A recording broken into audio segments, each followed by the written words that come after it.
On a quiet July evening in 1996, a small town in Vermont was shaken when 39-year-old flight attendant Michelle Witherell suddenly vanished from her home. Her husband claimed she had fallen from their third-floor balcony, but when neighbors heard a chilling scream followed by silence, the story grew darker.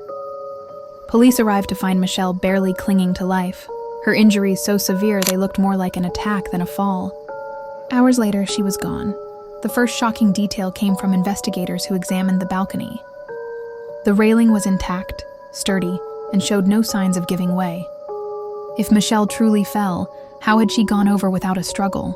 Even stranger, traces of blood were found inside the apartment, suggesting the violence may have begun before she ever reached the balcony.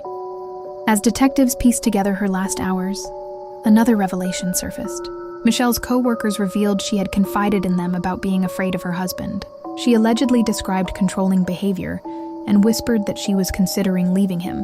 But when questioned, her husband denied every claim, insisting Michelle had been drinking heavily that night and simply lost her balance. His calm demeanor only fueled more suspicion. Then came a startling twist. The medical examiner noted her injuries weren't consistent with a single fall.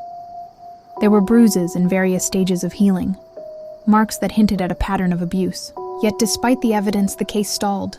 No witnesses could place her husband at the balcony in that exact moment, and with no clear cause of death, prosecutors hesitated.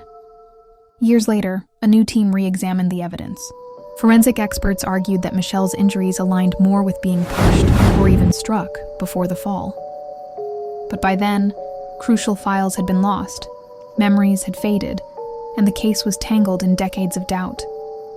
To this day, Michelle's death remains one of the most haunting unsolved cases in Vermont's history. Was it truly a tragic accident or a carefully disguised murder? The truth lies hidden behind silence, lost records, and unanswered questions. Please like, subscribe, and comment something you'd like to hear next.